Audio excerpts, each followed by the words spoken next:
By the time Caleb Morgan reached the edge of Silver Creek, the poker game inside the saloon had gone silent.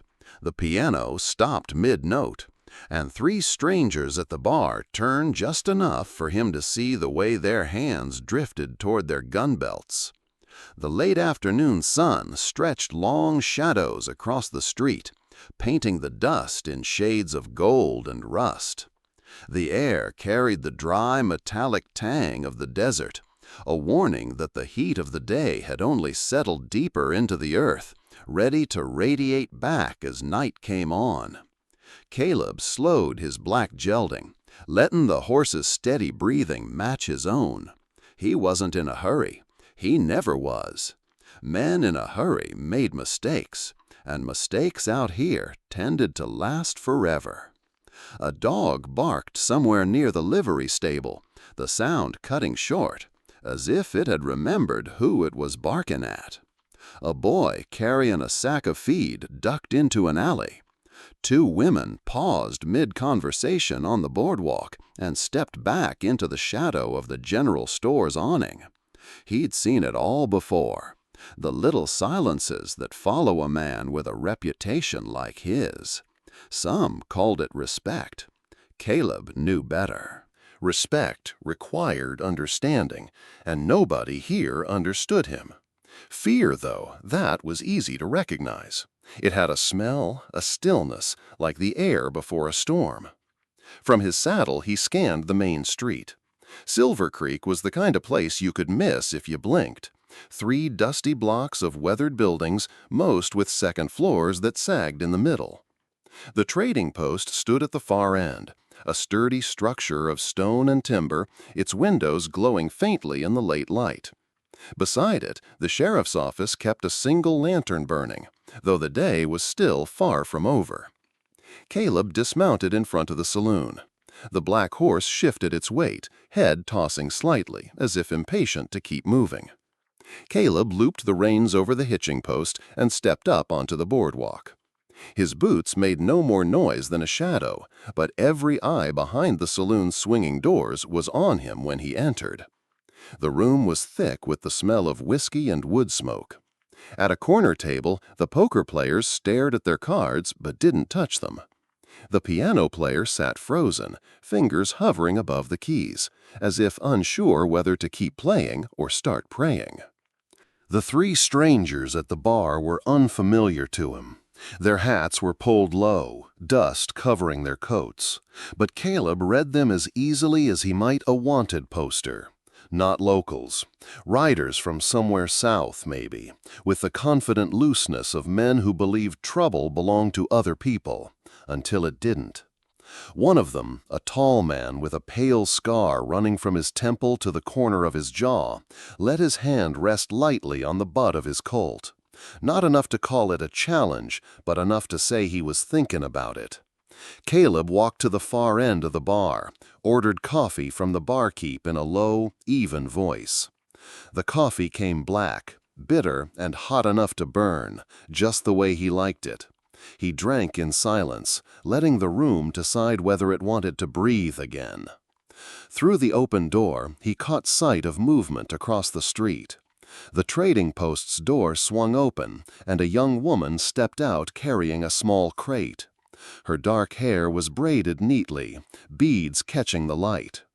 The blue of her dress stood out against the muted tones of the street, but it was her calm, steady bearing that drew his eye. She glanced toward the saloon, toward him, and for the briefest moment their eyes met. There was no fear there, no calculation, just a quiet acknowledgement, and then the faintest hint of a smile. Caleb felt something stir deep in the hollow place where he'd been keeping the rest of the world. He set his coffee down, the sound barely a whisper against the bar.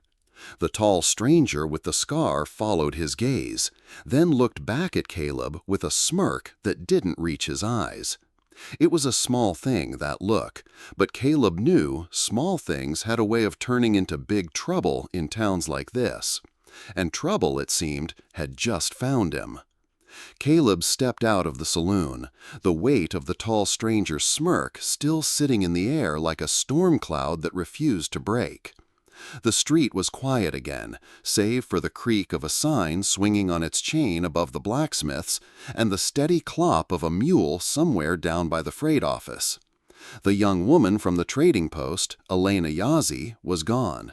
The crate she'd carried, no doubt, delivered to some quiet corner of the store. The faint trace of her smile lingered in his mind, like the aftertaste of something rare, something he hadn't realized he'd been missing. He was halfway to his horse when a voice called his name. Caleb Morgan. The sound was even, measured, but it carried the authority of a man who didn't need to shout to be heard. Caleb turned to see Sheriff Elias Whitaker standing on the boardwalk in front of his office. Whitaker was a tall man in his late 50s, his frame still solid beneath the tan of his long duster. His hair was iron gray, his eyes the color of worn steel, eyes that had seen too much and weren't easily impressed. Caleb touched the brim of his hat. "Sheriff?" "Step inside a minute." Whitaker's office was sparse but tidy, the kind of order kept by a man who believed everything had its place, and that men were no exception. A battered desk dominated the room, its surface scattered with wanted posters and a half-finished letter. A rack of rifles stood neatly along the far wall. Whitaker gestured toward a chair. Caleb remained standing. "Word travels quick here," the sheriff began, leaning back slightly in his chair. "Faster when it concerns a man like you." Caleb said nothing. "I'll be straight with you. Silver Creek's a peaceful town, and I aim to keep it that way." "I'm not here looking for trouble," Caleb replied evenly. "Trouble doesn't care whether you're looking for it," Whitaker said. "Men like you, men with reputations, draw it like flies to molasses." Caleb glanced at the window. Out on the street, the three strangers from the saloon had moved on, but not far. One leaned against the post outside the feed store, chewing on a piece of straw. "I'm just passing through," Caleb said. Whitaker studied him for a long moment. "Maybe, but I've seen that look before, on men who swore they wouldn't stay and ended up buried out back of the churchyard." The sheriff reached for a folded piece of paper on his desk, tapping it lightly. "You saw Elena at the trading post?" Caleb nodded once. "She's under the protection of both the territorial government and the Apache Nation. Good girl, stands her ground. She's had more trouble than most women her age should have to handle." "Why tell me?" "Because," Whitaker said, his voice low, "you weren't the only one who noticed her today. Those three at the bar, Wade Harlan's men. Harlan's a bad sort. Used to run with the Lancer gang out of New Mexico before they turned on each other. He's got a taste for making examples of people. And from the way he looked at you in there, I'd say he knows your name." Caleb's jaw tightened, but he didn't answer. "I'm telling you this because I'd rather not be digging any graves in the next week," Whitaker continued. "If you're planning to stick around, keep it legal. And if Harlan makes a move, come to me first." "I can handle Harlan," Caleb said quietly. Whitaker's gaze didn't waver. "That's what worries me." Outside, the wind had picked up, carrying with it a dry, faintly metallic smell from the desert, the smell of a dust storm gathering somewhere beyond the horizon. Caleb stepped back onto the boardwalk, the sheriff's words settling heavy in his mind. The three strangers were gone now, but he knew men like that didn't simply disappear. They circled, they waited, and they came back when the odds were stacked in their favor. And in a town like Silver Creek, it didn't take much for the odds to turn. If you found this helpful, a quick like really helps us keep creating. The bell above the trading post door gave a soft jingle as Caleb stepped inside. The air was cooler here, thick with the scent of canvas, leather, and fresh coffee grounds. Shelves lined with tins of beans and stacks of folded cloth gave the place a quiet, orderly feel. Behind the counter, Morrison, the owner, straightened with a stiff nod. "Afternoon, Morgan." "Afternoon," Caleb said, his voice low. He picked up a box of cartridges from the shelf and set them on the counter, glancing toward the far end of the room. That was where Elena Yazzie stood, carefully unpacking a crate of wool blankets, each trimmed with neat rows of beadwork. Her braid fell over one shoulder, catching the light from the dusty front windows. She moved with the unhurried grace of someone who belonged entirely to herself.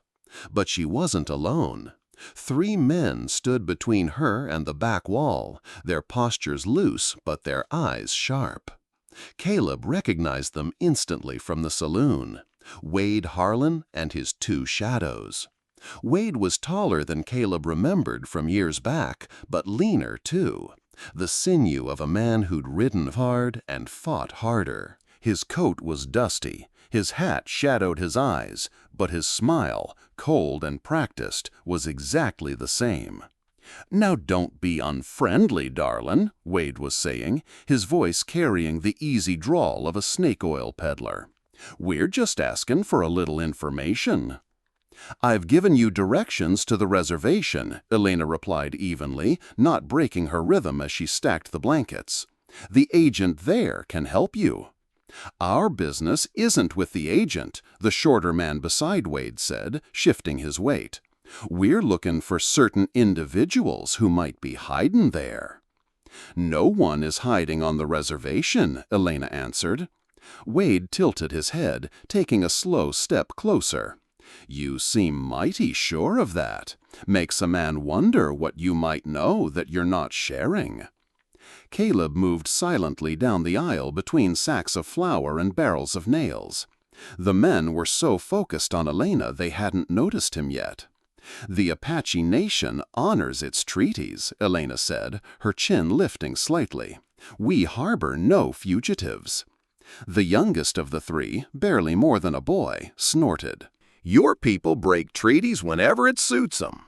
"And perhaps," Elena said, "you should be more concerned with how often your people break them." Wade's smile faded. "That sounds like fighting talk, girl. Might be you need to learn some manners." He reached toward her.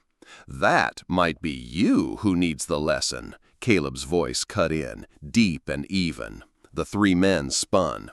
Wade's gaze landed on Caleb, and recognition flickered like a match catching flame. "Well, well," Wade said, his tone suddenly edged. "Caleb Morgan, didn't know you were still above ground." "Same could be said for you," Caleb replied, "though I can't say it's good news." The younger man shifted uneasily, his hand brushing the butt of his revolver. "Just having a conversation here," Wade said, his voice slick again. "Conversation's over," Caleb said. "Time for you to ride out. We just got here. Then you won't have far to go." The air between them tightened. Wade studied Caleb for a long moment, weighing whether to push the point. Finally, he tipped his hat toward Elena. "Another time, Miss Yazzie. Always a pleasure." As they passed, Wade leaned close enough for only Caleb to hear. "Interesting company you're keeping these days. Didn't figure you for the type to keep Apache friends." "Didn't figure you for the type to run from a fight," Caleb said without blinking. Wade's jaw flexed, but he walked on. When the door closed behind them, the trading post was quiet again. Too quiet. "You all right?" Caleb asked Elena. She kept her eyes on the blankets. "I was handling it." Caleb didn't argue, but he knew Wade Harlan hadn't come all this way just for a chat. And the next time, it wouldn't end with words.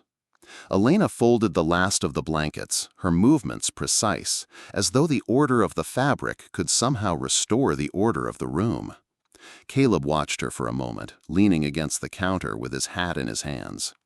"You're welcome," he said finally. Her eyes flicked to him, cool and steady. For what? For stepping in before Harlan decided to get rough. She set the blanket aside and faced him fully. "You think you stopped him? You may have given him more reason to come back." Caleb let the words hang there. If I hadn't, he might have, she interrupted, or he might have grown bored and moved on. Men like that feed on confrontation. You gave him a taste of it. He wanted to argue, but the truth in her tone held him still. And if I had just stood by? Then I would have done what I've always done. She crossed her arms. Wait them out. Let their own impatience carry them away. I have to live here after they ride off, Mr. Morgan. I can't afford to make every passing outlaw my enemy. Her words carried no heat, but they landed like a slap. He thought of the way Wade had looked at her, cold, assessing, like a man marking his claim, and it made the back of his neck tighten. You can't reason with a man like Wade Harlan, Caleb said. Perhaps not, Elena admitted, but I can keep him from deciding that hurting me is worth his time. That's survival. Caleb looked down at the brim of his hat. That's tolerating a snake in the house. She tilted her head. And your way? Shooting the snake every time it hisses? How many snakes do you think you can kill before the whole desert comes crawling? Her words reminded him of a lesson he'd once given himself, back when he was younger, when justice had been clean and simple. But the years had made the edges blur. You don't know Harlan like I do, he said quietly. And you don't know this town like I do, she replied. You're passing through. I stay. The distance between them was only a few steps, but it felt like a canyon. Caleb could see the fire in her eyes, the same fire that had kept her standing tall when Harlan leaned in close. He respected it, maybe even admired it, but it didn't change the fact that he could already hear trouble coming back down the trail. From behind the counter, Morrison cleared his throat. If you two are finished, I'd appreciate it if you took this conversation outside. Elena glanced at him and then back at Caleb. I have work to finish. Caleb put his hat back on and turned toward the door. You may not want me fighting your battles, he said, but when Wade Harlan comes back, and he will, you might be glad I'm here.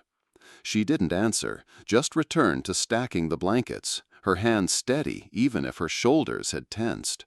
The bell over the door jingled as Caleb stepped out into the sunlight.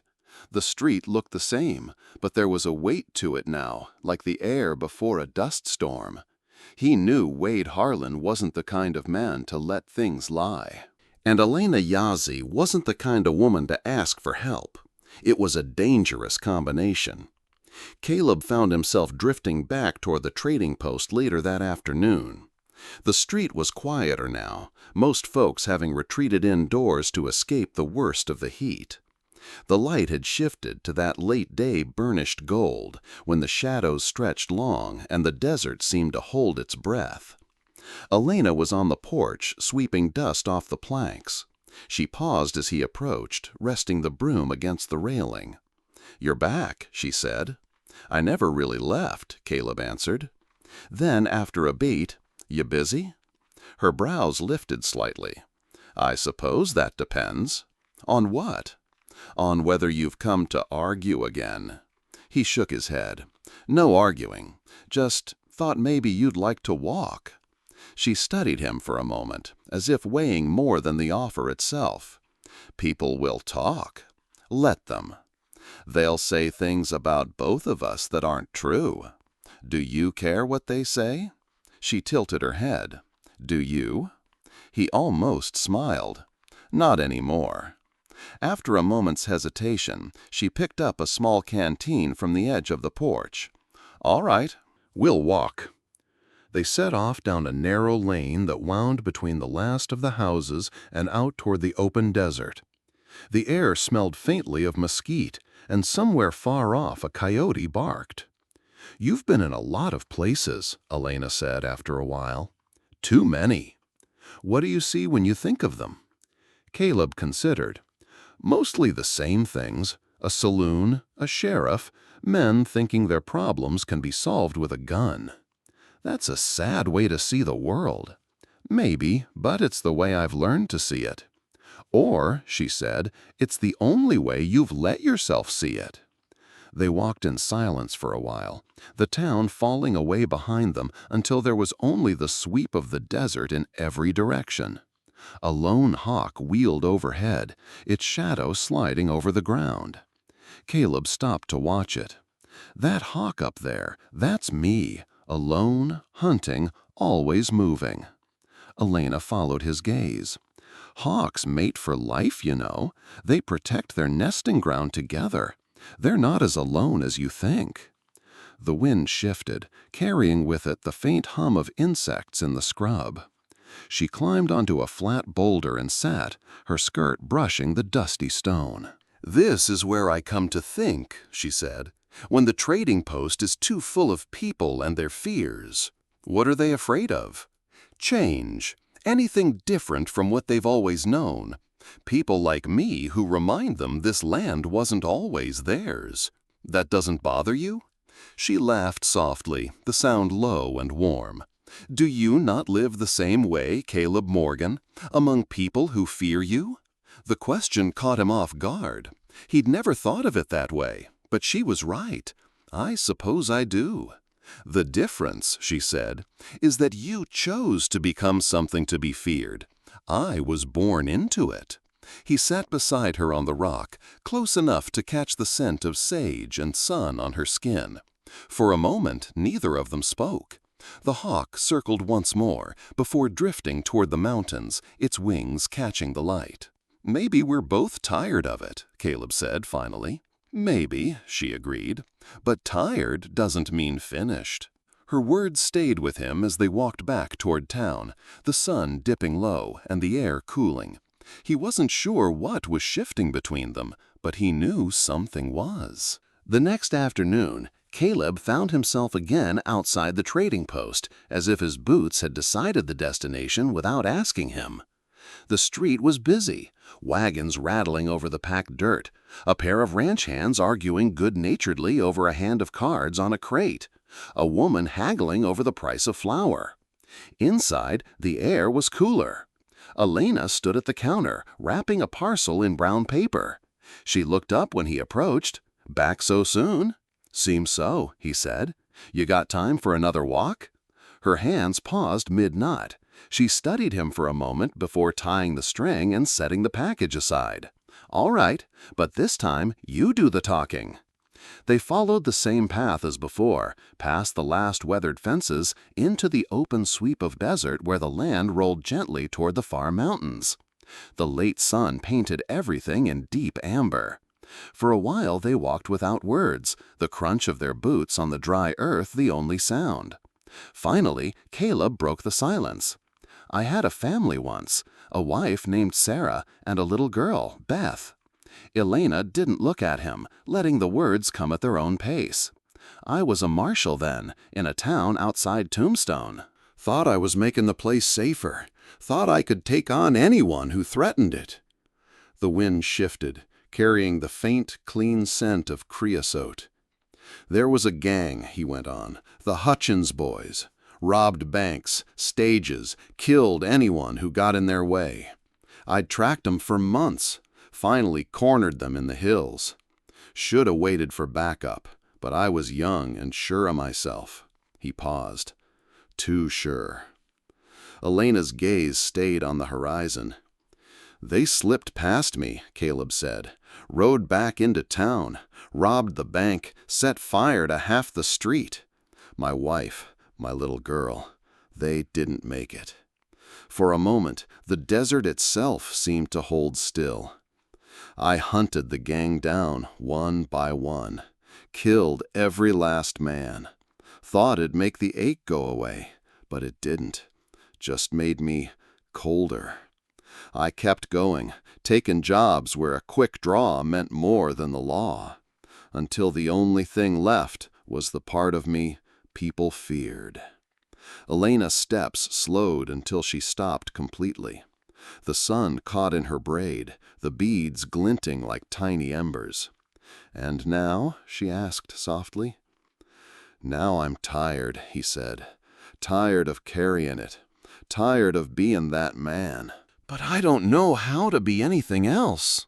She reached out then, her fingers resting lightly over the fist he hadn't realized he'd clenched. "You are not alone now." The simple weight of her hand felt like more than comfort. It felt like a door cracked open. "You don't know what I've done," he said roughly. "I know what you did yesterday," she replied. "You stood up for someone who needed it. You're capable of kindness, Caleb Morgan. That's worth something." He looked at her then, really looked, and saw no fear in her eyes, only a quiet strength that made him believe for the first time in years that maybe he could set the weight down. They stood there until the sun slipped behind the mountains, the light softening to violet and gray. Then, without another word, they turned back toward town, walking side by side. By the time Caleb and Elena reached the edge of Silver Creek, the lamps were already lit along the boardwalks. The glow spilled out of the saloon windows, carrying the sound of a piano struggling to stay in tune. They parted without words, Elena stepping back into the warm light of the trading post. Caleb lingering on the street, unsure whether to head for the hotel or the sheriff's office. He chose the latter. Sheriff Whitaker looked up from his desk as Caleb entered. A small oil lamp burned in the corner, its light flickering over the walls lined with wanted posters. "Evening, Morgan." "Sheriff." Whitaker leaned back, crossing his arms. "You've been making friends." Caleb didn't answer. "Word is Wade Harlan didn't much appreciate being told to leave the trading post," Whitaker continued. "He's camped a few miles out, near Dry Creek Wash. Folks say he's got more men with him now." "How many?" "Enough to make the undertaker earn his keep, if it comes to that."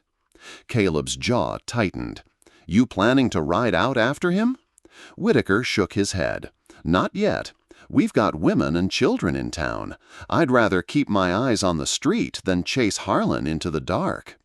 Caleb studied the sheriff for a moment, then said, "He's not the kind to let things sit."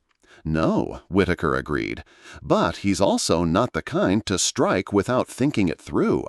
That's what makes him dangerous." "He's patient when he needs to be, and when he finally moves, he aims to take more than what brought him here." A gust of wind rattled the shutters. Somewhere out in the desert, a coyote gave a long, mournful call. "Keep your distance from Elena Yazzie," Whitaker said. "You've already given Harlan a reason to look her way. Don't give him a reason to use her." Caleb leaned his hands on the back of a chair. "She can take care of herself." "I've no doubt," the sheriff replied. "But sometimes the fight finds you, whether you're ready or not." When Caleb stepped back out into the street, the wind had picked up. Dust swirled along the ground, catching in the lamplight. He could smell the storm coming, even if the sky was still clear. As he crossed toward the hotel, Mrs. Harper, the pastor's wife, was ushering her children inside, glancing nervously toward the dark stretch of road leading out of town. A pair of ranch hands whispered outside the livery, their eyes flicking toward Caleb, as if measuring the truth of the stories they'd heard. At the corner, old Samuel Price, who'd been in Silver Creek since before the railroad came through, sat in his chair whittling a piece of pine. He didn't look up when Caleb passed, but he spoke low enough to carry. "Storm's comin', Morgan, and it ain't just the kind that blows sand." Caleb paused. "You hear something?" "I hear enough." Price spat into the dust. "Men like Harlan don't leave without taking something with 'em. Question is whether it's worth dying for." The words followed Caleb all the way to the hotel. In his room upstairs, he stood by the window, looking out toward the dark horizon. Somewhere beyond that line of shadow, Wade Harlan was waiting, and Caleb knew waiting was just the first step. The room at the Silver Creek Hotel was small but clean, a narrow bed, a washstand, and a single chair by the window. Caleb stood in the dim lamplight, his gun belt laid across the table. Outside, the street had gone quiet, save for the occasional gust rattling the shutters. He sat, unbuckled his boots, and let his gaze drift to the Colt resting on the table. Years ago, he'd learned to take comfort in its presence. These days, it felt more like a weight than a shield. He'd faced men like Wade Harlan before, fast, cruel, and clever enough to know when not to pull the trigger. But Harlan was different in one important way. He had a long memory. Caleb had seen that look in his eyes back at the trading post, the look of a man who would wait as long as it took to settle a score. A faint creak on the floorboards outside his door made his hand move toward the gun by instinct. But the sound passed, just the hotel maid finishing her rounds. He leaned back in the chair and let his eyes close for a moment. The image that came wasn't Harlan's cold smile, but Elena's steady gaze and the warmth in her voice when she told him, "You are not alone now." It had been years since anyone had said anything like that to him, years since he'd believed it. He rose and crossed to the washstand, splashing his face with water gone lukewarm in the basin. As the drops ran down, he caught sight of himself in the mirror, a face carved by sun and years, eyes that had seen too much. He'd lived the better part of a decade by a single rule: strike first, leave nothing standing that might strike back. It had kept him alive, but it had also kept him empty. Harlan would be back. The question wasn't if, but when.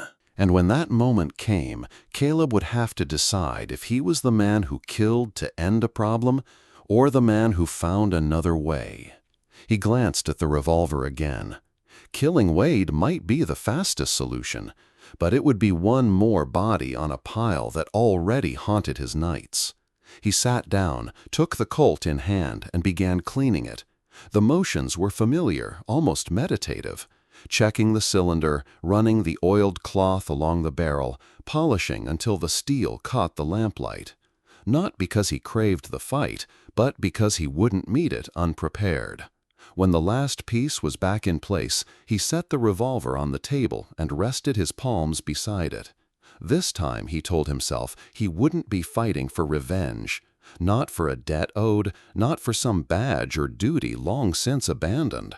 This time, it would be for the living, for a town worth protecting, for a woman who'd looked at him and seen more than the shadows. Caleb reached up, turned down the lamp, and let the room sink into darkness. Tomorrow would come, and with it the shape of Harlan's next move. When it did, Caleb Morgan knew the man he wanted to be. If you're still watching right now, drop a 1 in the comments so I know you're still with me on this journey. The wind began to shift just after sundown. Caleb stood on the boardwalk outside the hotel, watching the horizon darken with a heavy wall of dust. The desert had its own way of warning a man. First a stillness, then a strange dry taste in the air, and finally the low, rolling growl that meant the storm was on its way. Silver Creek's lamps flickered in the gathering gloom. Shopkeepers were latching shutters, and women hurried children indoors. A sign over the barber shop creaked wildly on its hinges. Sheriff Whitaker stepped out of his office, hat brim pulled low. "Storm'll be here inside the hour." Caleb's eyes stayed on the ridge beyond town. Might not be the only thing coming. Whitaker followed his gaze. The wall of dust was swallowing the last light, but beyond it, dark shapes were moving. At first they seemed like shadows, shifting and reforming in the half-light. Then a glint of metal caught in the dying sun. A rifle barrel, a stirrup buckle. Riders. "How many?" Whitaker asked. "Hard to say in this light," Caleb answered, "but more than 3. The sheriff's jaw tightened. "Harlan." The wind picked up, sweeping grit along the street in twisting eddies. Caleb could feel it against his skin, fine and sharp like the edge of a knife. "Get your people inside," he said. "Board up what you can. Keep the saloon doors closed." "And you?" Caleb glanced toward the trading post. A single lamp glowed inside. He could make out Elena's silhouette moving between the shelves. I'll make sure she's safe." Whitaker nodded once, then strode down the street, calling to the townsfolk.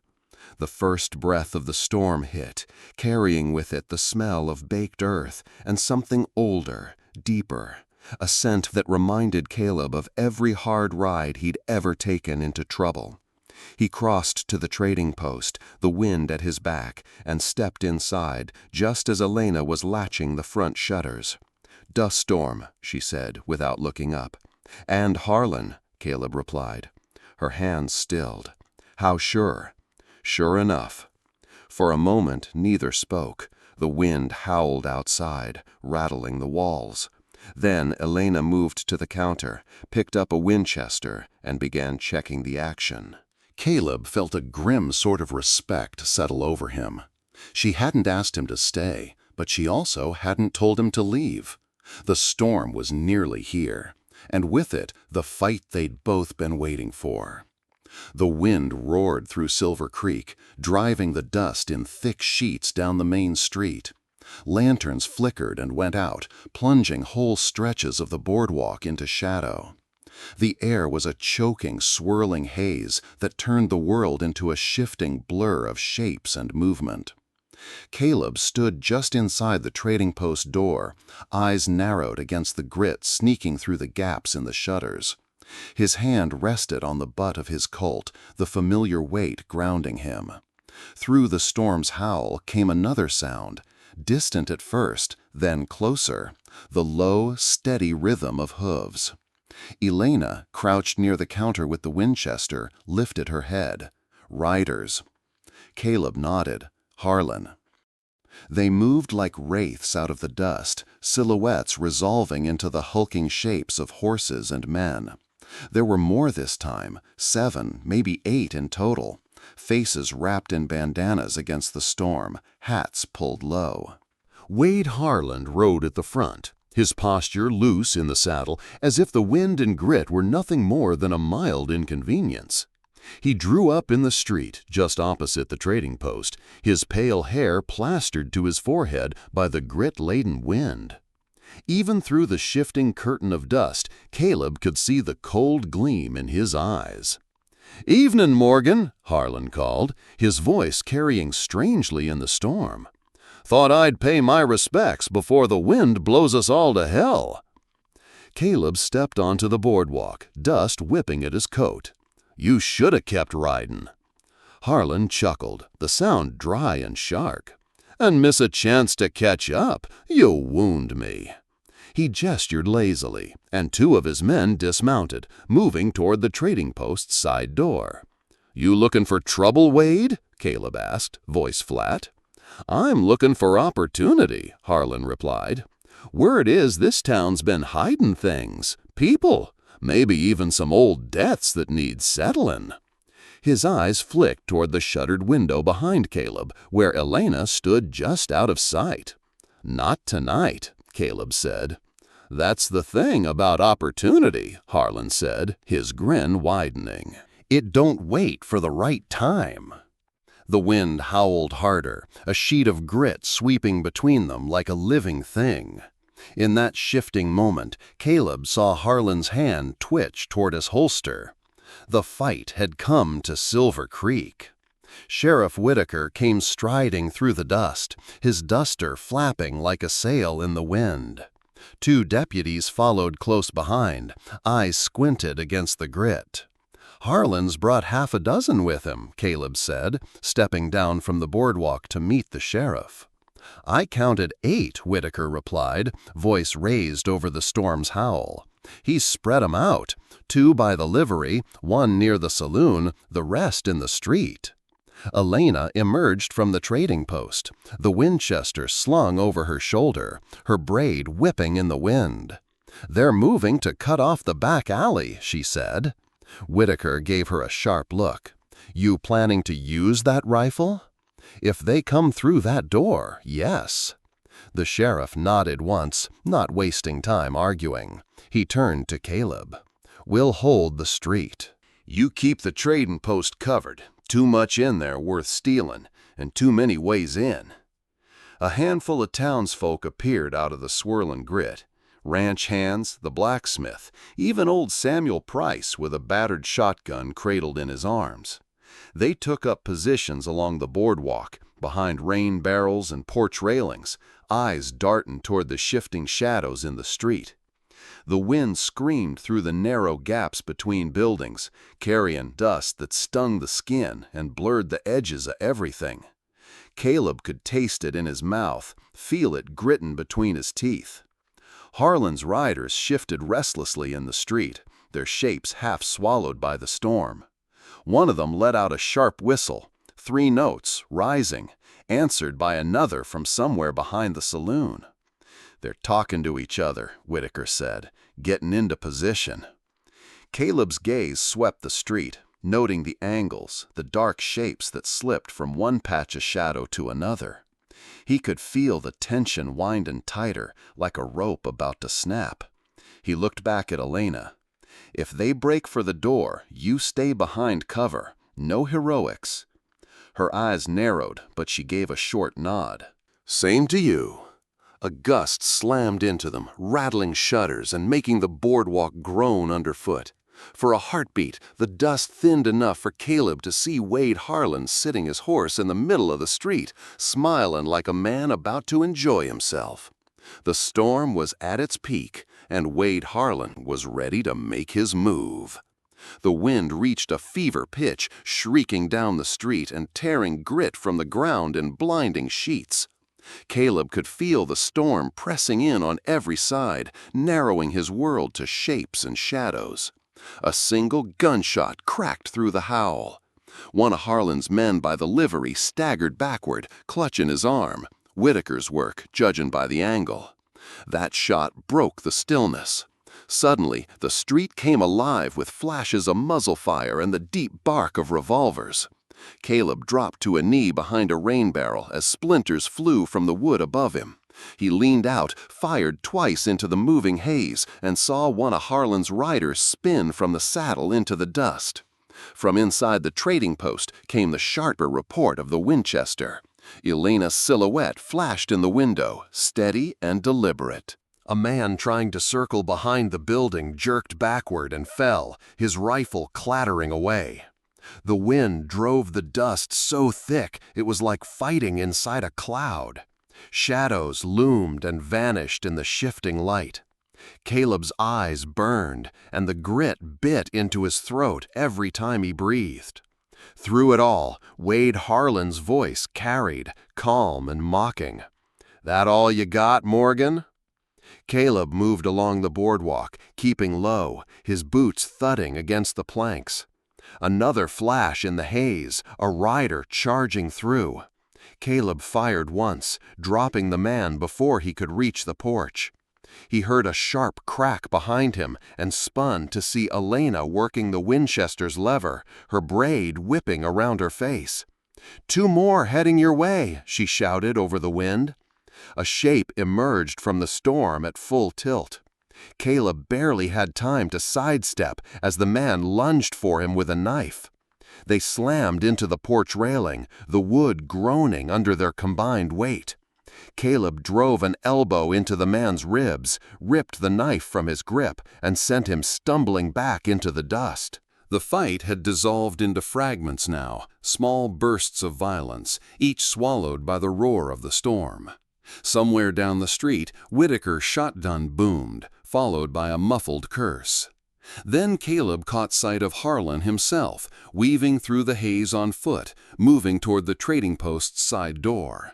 And Caleb knew, storm or no storm, that was where the real fight was headed. Caleb moved fast along the boardwalk, keeping the storm at his back. Dust scraped his skin raw, but he kept his eyes locked on the shadows slipping between buildings. Wade Harlan reached the trading post's side door just as Caleb stepped into the alley. The wind funneled between the walls, howling like a living thing, tugging at coats and hats. "Going somewhere, Wade?" Caleb's voice carried over the storm, low but clear. Harlan turned, the brim of his hat lifting just enough for Caleb to see the grin.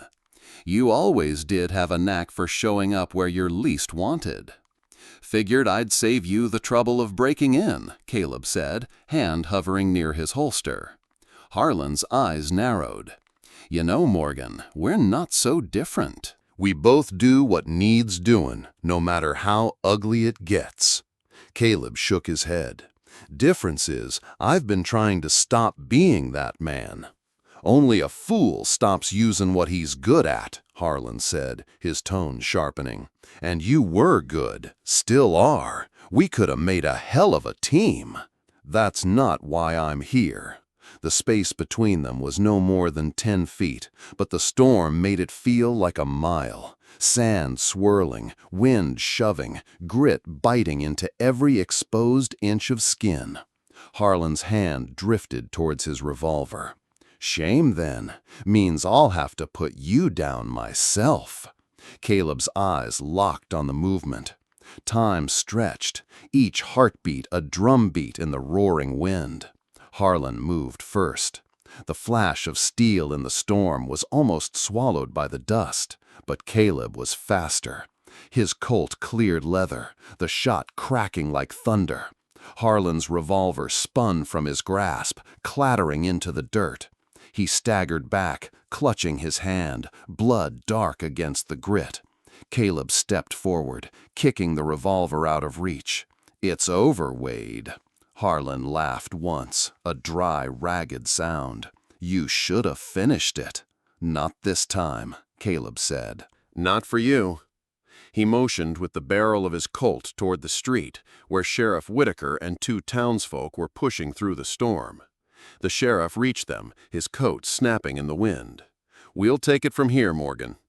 Caleb nodded, lowering his weapon as Whitaker's deputies grabbed Harlan and dragged him toward the jail. The storm still raged, but for the first time that night, Caleb felt like he could breathe. The storm began to ease just as the last of Harlan's men were dragged away in irons.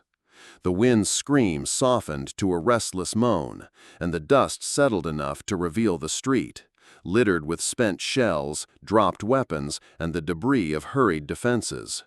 Caleb stood in the middle of it all, his shoulders rising and falling with the rhythm of a man who had been running on instinct for too long. Sheriff Whitaker crossed over from the jail, brushing dust from his coat. "Harlan's locked up. The territorial marshal will take him to Prescott when the roads are clear." Caleb gave a short nod, his eyes scanning the street for one figure in particular. He found her near the trading post steps. Elena was leaning the Winchester against the porch rail, her braid dust-streaked, her dress marked with the faint scuffs of the fight. But she was unhurt. Caleb crossed to her. "You all right?" "I am," she said, her voice steady despite the exhaustion in her eyes. "You?" He gave a half shrug, still standing. They looked at each other for a long moment. Around them, the townsfolk were emerging from doorways and alleys, blinking into the strange, dim light left in the storm's wake. Some met Caleb's gaze and nodded, small, wary acknowledgments that felt different from the sidelong glances he'd received when he first rode into Silver Creek. Elena's gaze followed the townsfolk, then returned to him. "You didn't kill him." "No." "Why?" Caleb took a slow breath. "Because I've spent enough of my life ending things. Thought maybe it was time to start leaving something standing." Her lips curved. Not quite a smile, but close. "That's harder than it sounds." "Yeah," he said quietly, "but maybe worth trying." A gust of wind stirred the dust at their feet, but it no longer had the bite of the storm. The worst had passed. Elena picked up the Winchester, cradling it as she stepped toward the trading post. She paused at the door. "Tomorrow, the sky will be clear. You should see the mountains after a storm. They look close enough to touch." Caleb watched her disappear inside, the lamplight catching briefly in the beads of her braid. He stood there a while longer, listening to the last sighs of the wind, and realized that for the first time in years, he wasn't already thinking about the next fight. If you like this video, please comment number 9. If you don't like it, please comment number 0. Morning in Silver Creek came soft and golden, the air washed clean by the night's storm. The mountains on the horizon stood sharp against a pale blue sky, their ridges dusted with the last remnants of snow. Caleb Morgan stepped out of the hotel and into the quiet street. For the first time since he'd arrived, the town didn't greet him with wary stares or sudden silences. Shopkeepers were sweeping their steps, voices carried easily in the still air, and somewhere down the street a hammer struck steady against a nail as repairs began. He paused on the boardwalk, letting the warmth of the sun sink into his shoulders. The smell of damp earth and fresh timber hung in the air, and for a moment he simply breathed it in. Sheriff Whitaker emerged from his office, hat pushed back, a mug of coffee in hand. Marshall came through early, took Harlan and his men in a wagon bound for Prescott. Caleb nodded. No trouble? None. Guess the fight went out of 'em once the storm did. Whitaker took a sip, studying Caleb over the rim of the cup. Town's talking about what you did yesterday. Not all of it's flattering, but it's not all fear either. Caleb gave a faint smile. That's progress. The sheriff glanced toward the trading post. She's inside, if you're looking. Caleb's eyes followed the direction. The building's windows were open to the morning light, the door propped wide. He crossed the street, boots scuffing against the damp boards, and stepped inside. Elena was behind the counter, restocking shelves with the deliberate care of someone who valued order. Her braid swung gently as she reached for a sack of flour. "Morning," Caleb said. She looked up, and for the first time since they'd met, her smile came without hesitation. "Morning. You were right about the mountains. Feels like you could ride out and touch them." "They always look like that after a storm," she replied. "Clean, new." He leaned against the counter. "What happens now?" "That depends on you," she said. "You can ride on, same as before, or you can stay and see if this place has more to offer than the last dozen towns you passed through." Caleb glanced toward the open door. The street outside looked different in the morning light, not just cleaner, but quieter, steadier. "I came here thinking I'd move on in a week," he admitted. "Now I'm not so sure." Elena studied him for a long moment, then nodded. Sometimes staying is the harder choice. From somewhere outside came the high, circling cry of a hawk. Caleb turned toward the sound, catching sight of the bird wheeling against the bright sky. When he'd first arrived, that same cry had felt like a warning, sharp, distant, and cold. Now it sounded like an invitation. He looked back at Elena. "Maybe I'll stay a while." Her smile deepened, and something in Caleb eased, like a knot finally coming undone. The hawk's cry echoed once more across Silver Creek, and the town carried on in the sunlight, as if the storm and the fight had been just another season passing through. For Caleb Morgan, it was more than that. It was the first morning in years that didn't taste of dust and regret. The afternoon sun hung low over Silver Creek, casting long shadows across the freshly swept boardwalks. The storm had scrubbed every surface clean. Windows gleamed, the woods smelled of rain and dust, and the air felt lighter somehow, as though the town itself had exhaled.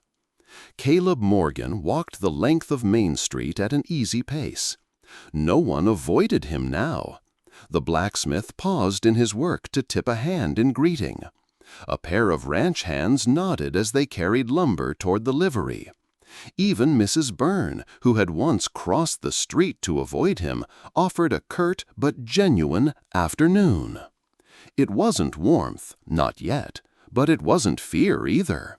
At the trading post, Elena stood on the porch, a crate of canned goods at her feet. She wore a wide-brimmed hat against the sun, and her braid caught the light like a dark river. "You've been making rounds," she said as he approached. "Figured I'd see how the town looks without all the dust in the air."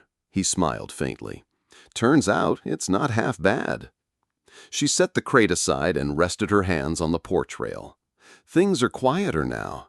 People notice when someone stands with them instead of against them." Caleb's gaze drifted to the distant mountains, their peaks glowing in the late light. Not sure I've ever stood with a town before. Not like this. Elena's voice softened. You could get used to it. He didn't answer right away. The sound of a hammer striking wood echoed down the street, mingling with the creak of saddle leather from the livery and the faint laughter of children playing behind the hotel. It was the sound of a place finding its rhythm again. Caleb thought about the years he'd spent drifting from town to town, his name a shadow that preceded him, the weight of his past pressing against every step. Here, for the first time, that weight felt lighter, not gone, but shifting, making room for something else. I'm not making promises, he said finally, but I'm not leaving tomorrow. Elena's smile was small but steady. That's a start. They stood in companionable silence, watching the sun slide toward the horizon. A hawk appeared, gliding low over the rooftops before catching an updraft that carried it higher, its wings steady against the sky. Caleb tracked its flight, feeling something stir in him.